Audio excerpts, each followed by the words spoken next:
Accident यस्तो जाडोमा accident हुँदा त लास्टै गाह्रो हुने रहेछ।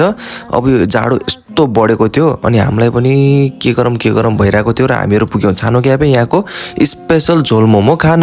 फर्स्टमा चाहिँ हामीले वाइवाई साथीको मगायौँ। यो पनि मजाले खाइसकेपछि झोल मोमो आयो, हेर्दै खाउँ लाग्दो। यस्तो जाडोमा यो तातो सुप खाँदा त ओहो यस्तो मजा आयो। त्यही माथि यो मोमो पनि यस्तो मिठो थियो, गम खाएँ मैले त यस्तो मजाले। तपाईहरू पनि एकचोटि गएर अवश्य खानु होला। अब भित्र मात्र कति बस्ने, बाहिर पनि जाउँ न। बाहिरको पनि एम्बियन्स यति राम्रो छ, जाउँ बाहिर भनेर हामी बाहिर पनि गयौँ। मैले पनि एक दुईवटा भिडियो सिडियो पनि बनाएँ। त्यसपछि हाम्रो थर्ड अर्डर आयो स्पाइसी चिकन विङ्स। यस्तो स्पाइसी देखिरहेको थियो, मैले त ग्लोभ्स लगाएर खाएको। लास्टमा त त्यति स्पाइसी त थिएन, त्यही पनि मिठो त मिठै थियो। हामीले त हात चाटी यो औँला चाटी खायौँ अनि बिल सिल तिरेर घर फर्किन लाग्यो। ठ्याक्कै साथीको फोन आयो, आज खाना खान मेरो त आइज भनेर। यसले पनि यहाँ मासु सासु पकाएको रहेछ। त्यसपछि दुई भाइ मजाले बसेर खाइयो मजाले। भिडियो मन परेमा लाइक गरिदिनु होला।